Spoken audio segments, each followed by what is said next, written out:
Buenas tardes, Magali. ¿Me escucha ahí? Sí, maestro, buenas tardes. Ok. Bueno, vamos a dar inicio el día de hoy, continuando con el tema de las escuelas jurídico-penales. En el video explicativo les estábamos estableciendo esas condiciones de que estas corrientes aparecen, sobre todo la escuela clásica, como una reacción hasta un tanto vigorosa, pero sobre todo va a enfocarse en lo ancestral del derecho penal. Sin embargo, esta escuela tiene como obra los postulados de Bonesana y de Francisco Carrara. Desde luego va a establecer los procesos evolutivos de Kant, de Hegel, de Rossi y Carmeani, entre otros pensadores de la época. Pero Celestino Porte Petit va a estructurar esta escuela clásica desde un método lógico y abstracto. Es decir, nosotros debemos establecer cómo la lógica, de acuerdo a mi perspectiva, necesitará establecer que un hecho considerado como delito debe ser también un ente jurídico. ¿Me explico? Y que por otra parte, la responsabilidad en esta escuela siempre va a relacionarse como una pena basada en el libre albedrío. Es decir, todos los seres humanos tenemos la libertad y la decisión de cometer delitos. ¿Me explico? Pero por otra parte, el castigo siempre va a ir de la mano de cómo vamos a retribuir un mal con otro mal. ¿Me explico? O sea, ahora, en esta perspectiva, la escuela clásica va a dar forma a los positivistas para que de una forma u otra ellos opongan esta catalogación de las teorías tradicionalistas a considerarlas ya caducas. Por eso Francesco Carrara es considerado el padre de la escuela clásica en el derecho penal, porque además de sistematizar ese objeto, Carrara sostiene que el delito es un hecho connatural, es decir, que nosotros ya estamos nacidos con él, y sobre todo que Dios va a dar a la humanidad desde el punto de vista de la creación una vida terrenal para que pueda cumplir con sus obligaciones y sobre todo con sus deberes. Ajá. Entonces, en esta cuestión, Francisco Carrara entiende que la ciencia del derecho criminal debe ordenar razonadamente todas las disposiciones de la moral y sobre todo que esa moral ya es un elemento preexistente de los seres humanos a través de las leyes humanas. Es decir, que el delito, al ser un ente jurídico, debe reconocer fuerzas esenciales y sobre todo la voluntad libre, inteligente, exteriorizada de un hecho lesivo considerado peligroso para un agente criminal y que la pena debe estar sujeta a la infracción, pero también se le debe dar inflicción al culpable. ¿Por qué? Porque las necesidades de la tutela jurídica no deben de ser descuidadas y deben de estar siempre bajo el amparo del derecho.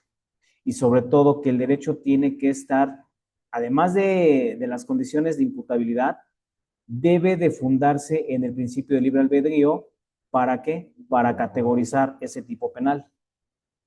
Carrara también va a definir que la pena será considerada como aquel mal que conforma la ley de los estados y que quien infrinja esa ley, desde luego, tienen que ser considerados culpables y susceptibles de cometer delitos. Ahora, el fin primario de las penas en una sociedad común es restablecer el orden externo de las sociedades. ¿Por qué? Porque el delito es una ofensa para todo individuo. Y sobre todo que desde el elemento del antijurídico está violando leyes. Por tanto, disminuye esa propia condición de seguridad social, de seguridad pública y sobre todo de garantías de seguridad. ¿Por qué? Porque se está creando un peligro hacia la sociedad en general. Ahora, la escuela clásica considera que el primer daño causado por el delito no se va a reparar con la pena en sí nada más, sino que mientras que el segundo debe ser reparado con la misma pena, se debe restablecer el orden que se ha perturbado, pero también no generar el desorden de carácter ilícito. Entonces, la pena, al cumplir un elemento punitivo y represor, debe de estar invocada hacia la moral. ¿Para qué? Para que esa moral provoque y después compruebe que se ha cometido un delito para que se pueda sancionar. ¿De acuerdo? Ahora, la escuela clásica le explica también el jurista Jiménez de Azúa, que asegura que hay oposiciones de acuerdo al elemento sintetizador y sobre todo que en los planos de igualdad, nosotros los hombres y mujeres hemos nacido libres e iguales en derechos, ¿sí? Pero que la igualdad debe implicar esa tutela de derechos entre los propios sujetos, pero también en esa negación de los iguales a los desiguales o iguales a los iguales. Entonces, este principio deberá relacionarse con que la forma en que se ejecuta el mal es porque el individuo lo ha querido así, es porque ha tomado esa decisión.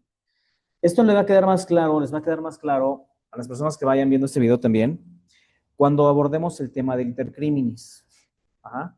Cómo desde los elementos positivos y negativos del delito vamos a establecer las fases internas y externas y sobre todo cómo es que ese camino del delito va a atender siempre ya en la fase externa principalmente a esa voluntad propia del ser humano. ¿Para qué? Para delinquir.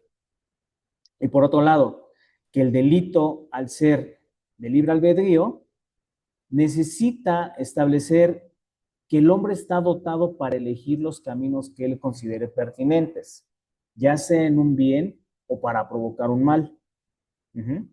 Entonces, es aquí donde nosotros vamos a encontrar al delito como entidad jurídica en adhesión al derecho penal, porque al volver estas manifestaciones externas, volitivas del derecho penal del acto, el elemento objetivo del delito va encaminado hacia una injusticia, pero que el derecho también debe valer de cómo devienen esas conductas delictuosas.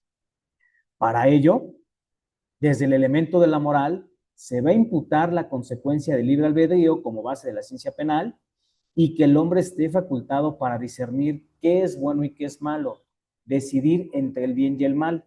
¿Por qué? Porque de esta parte se va a desprender la responsabilidad de la conducta de acuerdo a la naturaleza y la fuerza moral. ¿Me explico? Entonces, Carrara también nos dice que el hombre, al ser moralmente libre, el derecho le va a pedir cuentas. Y sobre todo, que dentro de las escuelas clásicas hay una tesitura individualista y sobre todo que los filósofos van a llamar el iluminismo. Y que de acuerdo con los principios de la Revolución Francesa, se va a establecer que el principio de legalidad de los delitos debe establecerse a través de la nullum crimen nocere sine lege, es decir, que no hay crimen que la pena no castigue o que la ley no castigue. Ajá. Entonces, desde el elemento taxativo, nosotros debemos establecer esas circunstancias modificativas del delito, ya sean las agravantes o los atenuantes. Pero específicamente el derecho penal, cuando ya estamos hablando de exteriorización de conductas, se va a centrar esencial y radicalmente en las agravantes, no tanto en los atenuantes. Ajá. Ahora, para efectos de victimología, ahí sí cambiamos un poco el paradigma. ¿Por qué? Porque en victimología lo primero que nosotros buscamos es establecer ese parámetro para descartar sospechosos, no tanto para encontrar culpables. ¿De acuerdo?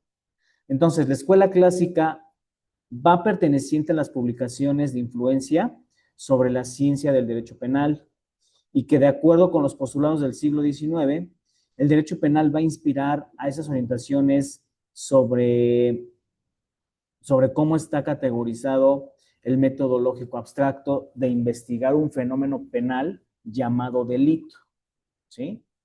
¿Cómo va a ser esa imputabilidad basada en el libre albedrío? Pues en la toma de decisiones, desde luego. Cómo el delito, al convertirse en una entidad jurídica, derivará en una pena y sanción a través de un mal y un medio ejecutado para violentar la tutela jurídica de derechos. Ahora, en esta parte de la escuela clásica, siempre se va a defender que toda idea va a derivar de una deliberación de un ser libre, racional e igual ante sus individuos, llamado ¿qué? Hombre. Ajá. Y que al defender la idea del libre albedrío, supone y dispone que el hombre tiene esa capacidad para qué, para decidir, para autogobernarse, para autodeterminarse, y sobre todo que al no estar sujeto a determinismos, obviamente el hombre no está sujeto a las fuerzas divinas. ¿De acuerdo? Por tanto, los clásicos dicen que el hombre siempre va a elegir libremente su carrera criminal y que en este objeto su precisión de estudio en el delincuente se van a centrar específicamente en el derecho penal del acto y en el derecho penal del autor. Es decir, en la conducta del delincuente se va a centrar la idea de la escuela clásica. Ajá. Entonces, por ejemplo, un delincuente puede actuar de maneras cualitativas, sí. Puede actuar de manera irracionalidad con respecto al crimen, muy irracional, sí, por supuesto.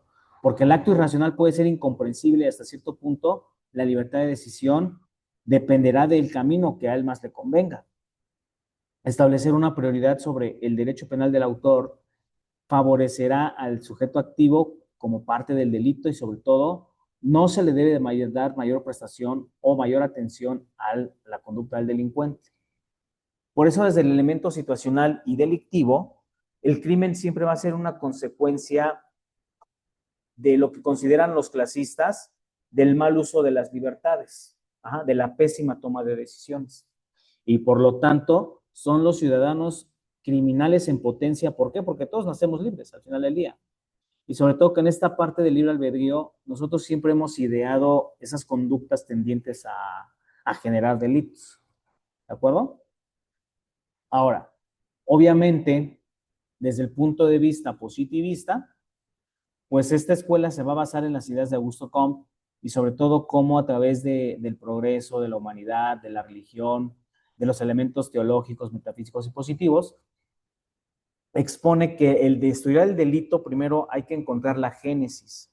Por eso cuando ustedes ya vean teoría del caso, cuando ya vean delitos en particular, necesitan establecer cómo estudiar el código, cómo entender esos presupuestos básicos del tipo penal, de la descripción legal del delito. Ajá. ¿Para qué? Para que se vinculen jurídicamente y se adopten las causas por las cuales este grado de experimentación atienda al delito como un fenómeno natural que es intrínseco a las cualidades del hombre, pero que una vez que se ha exteriorizado esa materia para afectar a otros bienes jurídicos tutelados o a otras personas, este concepto de pena surge como una defensa social y también como un castigo.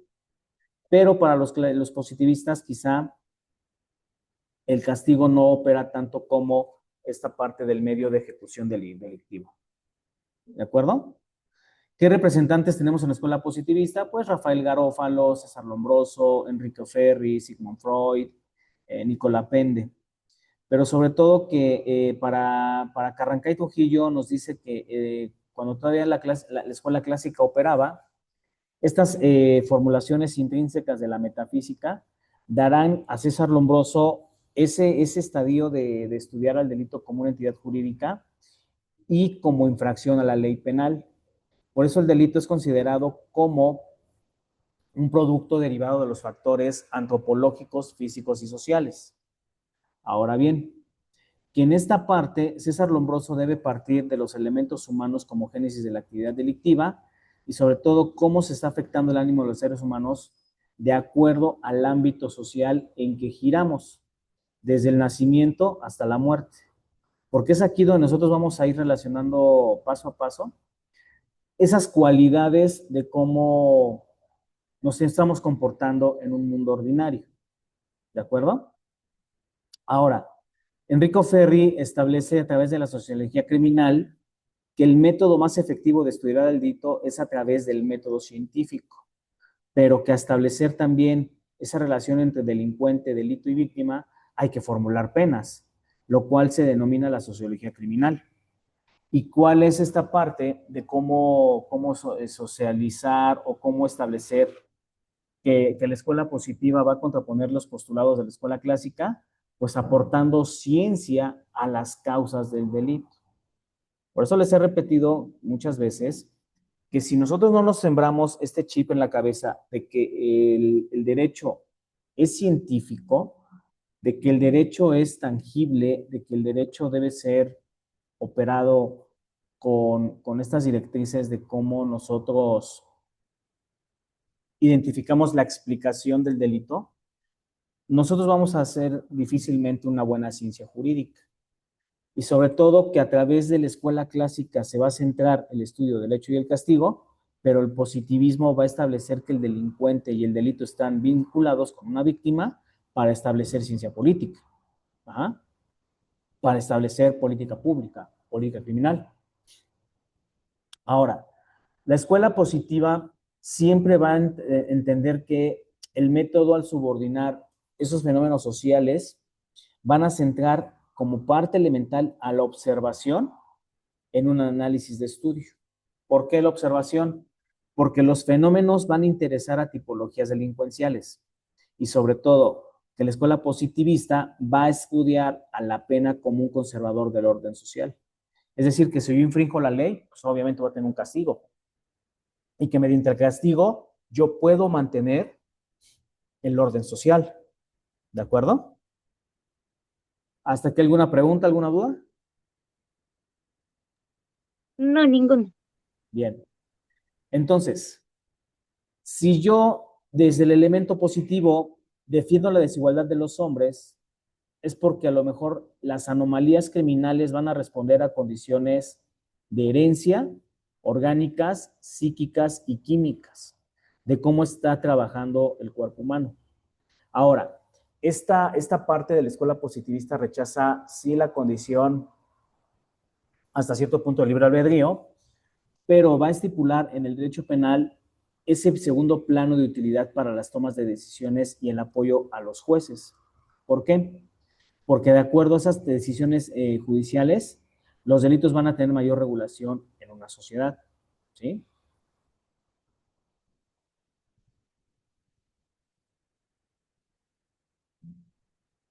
Ahora, ya les había yo explicado que en esta parte, regular las teorías del derecho penal, siempre tenemos que estipular cómo está relacionado la antropología, cómo está relacionada esa génesis de estudio del ser humano. Y sobre todo para Lombroso, que fue médico y antropólogo, Lombroso nos señala que el delincuente es nato, o sea, que el delincuente ya nace con esa ideación y ese estigma, ¿no? Y sobre todo que su origen atávico o degenerativo va a representar la serie de anomalías. Ahora, este delincuente es un ser atávico de acuerdo a la regresión de sus etapas primitivas. Por eso es que nosotros a veces sacamos ese cerebro primitivo. Ajá. Y como parte de ello, necesitamos establecer que la herencia condiciona los factores psicosociales de la agresión. Por tanto, César Lombroso describe esos estigmas de cómo va a operar la zona occipital del cerebro para encontrar esa justificación de que toda represión y toda regresión a las épocas primitivas va a condicionar las esferas psíquicas y físicas y que el delincuente nato va a tener. Es decir, que ya el ser humano va a nacer con esas ideaciones. Por eso hay que entender que nosotros, dentro de estas categorizaciones de las escuelas, necesitamos establecer que la escuela positivista debe encontrar siempre esos elementos genéricos, pero también sociales a lo que hacen el delito. ¿De acuerdo?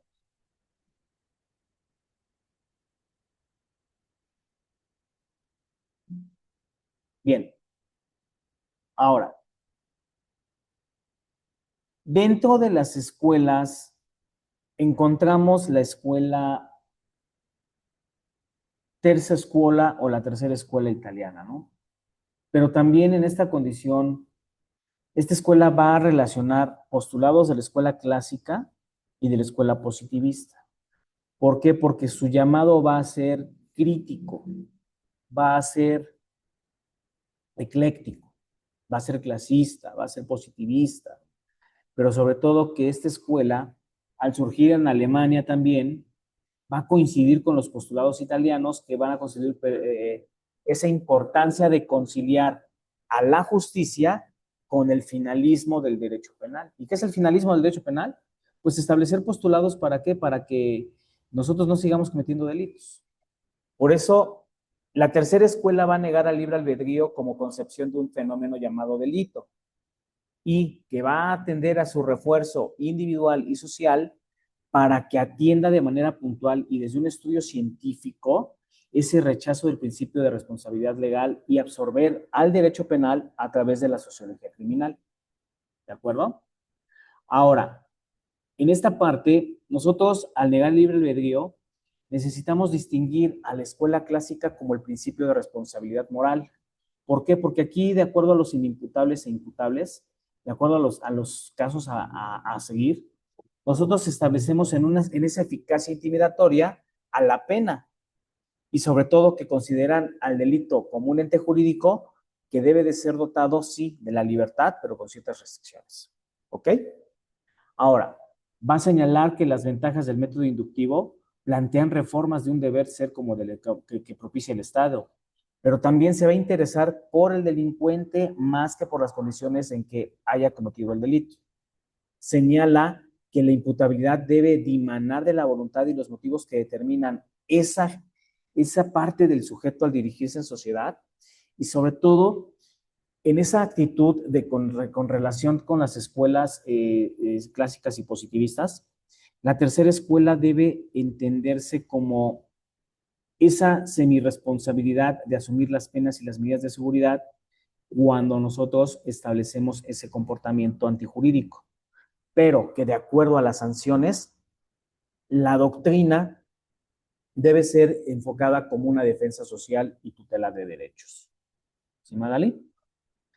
Ahora, en esta cuestión de las escuelas eclécticas, las escuelas eclécticas van a surgir con un pensamiento revolucionario, van a surgir con un pensamiento sí ya establecido a lo mejor como parte de las disciplinas de las ciencias sociales, pero van a correlacionar y van a perfeccionar a través de la técnica jurídica estos postulados. ¿Por qué? Porque esta escuela se va a apoyar mucho de la sociología. Y de la sociología vamos a entender cómo nosotros, al relacionarnos en el elemento criminal, Enrico Ferri considera que los factores sociales van a ser determinantes para que el hombre delinca. Por eso la escuela positiva marca dentro del libre albedrío esa ilusión subjetiva que tal vez Ferri sí estipula que todo está predestinado, porque la sociología criminal va a considerar los factores sociales, ambientales y fundamentales sobre todo para que den explicación a los hechos criminales que se han cometido por parte de las personas. Es decir, que la psicología positiva, su fin es demostrar la existencia del libre albedrío, pero desde una ilusión más subjetiva. Ahora, que de acuerdo con las posturas, todo ser humano en los determinismos está prospectando que va a cometer conductas, pero que las leyes penales van a tener escasa incidencia. Y va a constar de un determinado medio social que es cierto, bajo varias condiciones, los individuos cometamos en la sociedad determinado número de delitos. ¿Ok? Ahora bien, en esta parte, la venganza y el castigo no debe de ser la defensa de la sociedad, porque aquí estaríamos hablando de los refuerzos en materia psicológica. Es decir, si yo estoy en esa toma de decisiones de libre albedrío, ¿qué necesito? Entender el grado de peligrosidad del autor. ¿Para qué? Para que de acuerdo con las características individuales a cada caso concreto, yo acepte la individualidad de la pena. ¿Sí? Yo, individuo, ya decidí tomar la decisión de contrarrestar un bien jurídico tutelado, pero que en esta circunstancia yo entienda que al agredir a las instituciones del país o de la sociedad en general, nosotros establezcamos esas líneas concordantes de cómo debe implicarse la disminución de los sustitutivos penales. Cómo disminuir los delitos a una tasa más o menos aceptable. Por eso cuando de repente en los secretariados ejecutivos nos hablan de política criminal, nos hablan de política hasta cierto punto de procesos de estadísticos, es muy subjetivo cómo están midiendo el factor delincuencial. Ahora, en esta parte, el crimen va a responder a una dinámica social que va a procurar una eliminación progresiva de los factores criminógenos. Por eso, para el derecho penal actual, a veces es más importante el castigo que la prevención. Y eso es un error. Eso es un sesgo que tenemos. Hoy día debe de ser más importante la prevención antes que el castigo. ¿De acuerdo? Entonces, para Garófalo, siendo jurista, nosotros debemos entender que el derecho penal del autor va a acuñar y va a terminar de dar auge al término criminología. Criminis, delitos. Logos, estudio. Ajá. Y entonces en estos postulados van a atender esta positividad de centrarse exclusivamente en la figura del delincuente, como es lo que expone Garófalo. Sin embargo, no hasta cierto punto coincide con Lombroso en la idea anómala y psíquica, pero también moral de los seres humanos. Y sobre todo que para que se pueda dividir el delito del delincuente, necesitamos una variación de cómo establecer si fue por vía hereditaria, de factores sociales de relevancia, de la existencia de condicionantes o valoraciones que vengan de los padres, pero también como esos componentes ambientales. ¿Sí? ¿Hasta aquí alguna pregunta? No, Bien. Obviamente la tipología desde el pensamiento del derecho penal positivo y desde la criminología debemos distinguir quiénes son los delincuentes. No es lo mismo un asesino que un delincuente violento, porque todos los seres humanos tenemos un grado de violencia más desarrollado o más quieto que otras personas. Ajá. Pero todos podemos ser asesinos, todos podemos ser delincuentes violentos, pues, todos podemos ser ladrones, todos podemos ser criminales degenerados, ¿no? Entonces, aquí es donde Garófalo expone que la pena no solo será el fin final del castigo al delito, sino que puede ser poner el fin a la historia de quién, del delincuente, de la carrera criminal. ¿Ok? Entonces, en esta parte el positivismo siempre va a encontrar de esa selección de especies. ¿Para qué? Para que los procesos hoy día ya no se vayan a la pena de muerte, sino más bien se ejecuten mejores sanciones y mejores penas para tratar de eliminar los factores de conducta criminal, pero también tratar de eliminar esta parte de la comisión de los delitos. ¿De acuerdo? Bien. Entonces, una vez dicho esto, el fin del derecho penal es siempre proteger a la sociedad, siempre proteger a los individuos. ¿Por qué? Porque tiene que cumplir una función social y sobre todo también debe cumplir a la sociedad internacional. ¿Ok? Obviamente, nosotros a lo largo de la historia hemos visto masacres, genocidios, desaparición forzada de personas, y esto tiende mucho a estar de acuerdo con los instrumentos jurídicos que adoptan esas nuevas rectorías hacia el delincuente y en aras de defender a la política criminal necesitan resocializar a esos delincuentes que ya compurgaron sentencia. Lo que nosotros hoy día llamamos en el sistema penitenciario reinserción social. ¿Sí? Ok.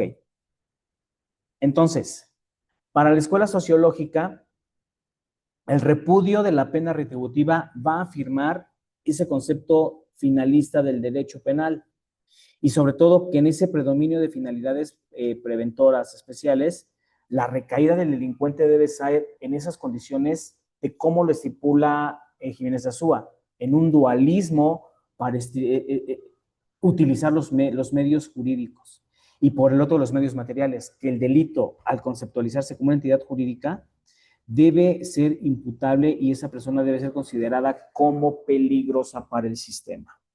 ¿Sí? Ahora, de acuerdo con la Escuela Técnico-Jurídica, entendemos que la ciencia penal no aspira a indagar ni a meterse en sofismas o en las cuestiones filosóficas, sino más bien no va de la mano con el derecho penal, sino más bien con el derecho positivo. ¿Por qué? porque antes que reprimir necesitamos prevenir el delito. Por eso algunos juristas señalan que el derecho penal debe establecerse a través de un vínculo jurídico, pero teniendo como aspectos elementales lo personal y ese desenvolvimiento social que tenemos en sociedad. ¿Para qué? Para que de acuerdo a las condiciones reaccionarias dentro de los elementos jurídicos, establezcamos cómo reducir la tasa, pero también cómo ser tendientes al conocimiento científico de los delitos. ¿Vamos bien? Es aquí donde las áreas forenses, como es criminología y criminalística, van a tener un papel importantísimo para crear instituciones vigentes del derecho penal. ¿Por qué? Porque la escuela correccionista o correccionalista que tiene Krauss y Roeder establecen que sí, la sociedad se dirige en la atención sobre todo al delincuente y la pena, pero nos olvidamos de las víctimas, ¿de acuerdo? Entonces hay que entender que dentro de lo justo y lo injusto, el derecho penal tiene que establecer ese conveniente o inconveniente de carácter lícito, moral o inmoral. ¿De acuerdo? ¿Hasta aquí alguna duda? No, ninguno. Bien. Ahora, dentro de los representantes de estas escuelas, estamos en donde Carrara siempre va a defender el libre albedrío, ¿no? Romagnosi, la igualdad de los derechos. Rossi, la responsabilidad moral. Hegel, el objeto materia de estudio jurídico. Por ahí, dentro de los positivistas, los tres más importantes es Lombroso, Garófalo y Ferri. Y sobre todo, la forma en que ellos proporcionan la clasificación del delito va a estipular que la negación del libre albedrío va a derivar de una responsabilidad social y que el delincuente será el objeto de estudio del derecho penal. Pero, repito, nos olvidamos un tanto de las víctimas. Ajá. Nos olvidamos un tanto de esas medidas de seguridad. Nos olvidamos de esta parte de cómo el método inductivo experimental debe entenderse a la prevención antes que la represión, para que podamos disminuir la tasa de delitos. Y que en esta parte la clasificación debe establecerse también a los sustitutivos penales. ¿Para qué? Para que nosotros veamos otras alternativas entre la condición de lo que el delito y el delincuente nos están tratando de dar a entender. Que por un lado la pena, al conservar un orden jurídico y normativo, debe ser también tomado en cuenta en este pacto. Ahora, hoy día, con las bases del derecho penal actual, nosotros tenemos que reafirmar qué papel representa el abogado, el licenciado en derecho, el estudiante en derecho. ¿Para qué? Para que se reafirme ese contexto del principio de legalidad, para que entendamos que las leyes ya no pueden de ser retroactivas, para que se refuercen las garantías jurídico-penales consagradas tanto en la Constitución Política como en el catálogo de delitos llamado Código Penal, y sobre todo que se haga una abolición de los procesos análogos a la hora de estudiar delitos. Por eso el derecho penal busca un fin común, que a través de las series de normas, componentes, reglas, estatutos, nosotros obedezcamos siempre esta condición del derecho positivo. ¿Vamos bien? Entonces, en esa parte también vamos a entender que las propuestas hechas al derecho penal actual, necesitamos un derecho penal menos autoritario, necesitamos prevención del delito y sobre todo, cómo estamos liberando a esas personas que ya delinquieron a través del sistema de correccionales en el país. ¿Sí, Magali? ¿Hasta aquí alguna pregunta? Todo bien. Bien. Yo concluyo con esto la clase del día de hoy. Les sugiero que siga leyendo esta parte de las escuelas en los libros que tienen ahí en la plataforma. ¿De acuerdo? Ok. Entonces, para cualquier duda, me pregunta de inmediato, ya sea en estas sesiones o en las que vienen, porque ya En las siguientes semanas vamos a empezar a abordar lo que es teoría del delito. Y sí es Ujú. muy necesario que ustedes entiendan cómo los castigos respecto de la criminalidad no se trata de una lucha realista, sino más bien de instrumentar jurídicamente a los abogados, a los jueces, a los ministerios públicos para resocializar el contexto humanitario del delito. Ajá. ¿De acuerdo, Magali? Ok, Bien, sí. ahora, pregunta técnica. ¿Cómo va con su trabajo de investigación? Ya tengo aquí un tema Ujú. que es ciencias penales causales explicativas. Las causales explicativas. Ok, Ajá, bien. sí. Bueno, durante el transcurso de la semana le voy a escribir en privado para que yo quizá le haga llegar algún material y usted lo lea. Ok, Ajá.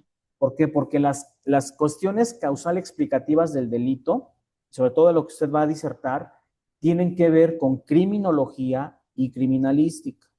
ujú, ¿Sí? Entonces ahí es donde yo tengo que direccionarlo un poco en la materia de ciencias forenses para que usted lo aboque mucho mejor. Ahora, le va a quedar más claro en el momento en el que usted ya aborde estas condiciones de los elementos negativos y positivos de la teoría del delito. ¿Sí, Magali? ok, Perfecto, excelente tema, ¿eh? Excelente tema. sí, Entonces, siga revisando los recursos que tiene usted en la plataforma. Ya ok, cualquier duda o pregunta, me avisa de inmediato en privado para que lo vayamos ahí despejando. ¿Sí? sí, Bien. Ahora, déjeme dirigirme a los demás. Las demás ok, personas que están viendo este video y que no me han hecho llegar su tema de clase, les recuerdo que la fecha es el 17 de enero. Eh, Probablemente tengan ustedes periodos de asueto por el tema de las fechas decembrinas. Ajá. Lo que les limita todavía el tiempo. O sea, repito, este proyecto cuatrimestral es de carácter obligatorio y lo deben presentar todas las personas inscritas en este programa. ¿Por qué? Porque viene por parte de instrucción de las autoridades y desde luego esto va a formar parte de su calificación, el 30% de la calificación. Ya su compañera Magali va de gane, ¿eh? Los demás yo no sé qué esperan para escribirme, yo no sé qué esperan ya para definir cuál va a ser el tema que ustedes van a abordar y sobre todo, cómo lo van a abordar, porque lo van a presentar ante nosotros, ante sus profesores y sus autoridades. Entonces, muchachos, de verdad, les conmino a que ya tengan listo esta semana, a más tardar, su tema a disertar. ¿Por qué? Porque entre más tarde, ustedes van a tardar más tiempo en despejar dudas, en despejar preguntas y sobre todo en cómo elaborar siquiera una simple presentación de PowerPoint. Porque aunque les estamos pidiendo muy pocas diapositivas, obviamente, ¿qué les vamos a calificar? La estructura de sus trabajos. Les vamos a calificar la calidad de la información, ¿sí? Y sobre todo, cómo ustedes van a desempeñarse a la hora de disertar ese trabajo de investigación. ¿Sí, jóvenes? Entonces, por favor, sean responsables. Ya necesito de manera más, muy atenta, se lo estoy pidiendo, ya necesito esta semana que se pongan en contacto conmigo y que definan de una vez cuál va a ser su tema de investigación y sobre todo cómo lo van a presentar. ¿De acuerdo? Bien, pues ahora sí me despido. Pasen un excelente fin de semana. Nos vemos la siguiente semana y cualquier duda, ahí estoy en los canales de comunicación. Ah, un último punto. Ninguno de los presentes, ninguno de los que ven este canal o estas sesiones, los que están inscritos aquí en este programa, me han comentado los videos. Y creo que les envié un mensaje al chat grupal la semana anterior que como parte de la retroalimentación de estas sesiones, ustedes necesitan asentar un comentario en el video, ya sea en el explicativo o en el video de la clase Zoom, porque si no yo no voy a saber si están aprovechando de manera adecuada, asertiva y sobre todo productiva los contenidos que nosotros les estamos ofreciendo. ¿De acuerdo? Por favor, les pido encarecidamente que comenten los videos. ¿Vale? Un comentario breve, no les quita ni siquiera un minuto. ¿De acuerdo? Ok. Ok. Última instrucción. Conforme a calendarios, ya está por abrirse igual su primera evaluación. Por favor, atiendan siempre a las actividades de la plataforma. ¿Por qué? Porque ustedes, si ustedes no presentan el examen, nos retrasan procesos a nosotros. ¿Ok? Entonces, en esa parte, estén pendientes de la plataforma. Los que deban actividades, entréganlas a la brevedad posible, porque en esta ocasión ya no me voy a detener. Si no tienes actividades, no tengo con qué evaluarte. Así de simple. Muy bien, muchachos. Pues ahora sí nos vamos. Pasen bonita tarde y estamos pendientes. Bye. Gracias, maestra. Hasta luego. Hasta luego, Magali.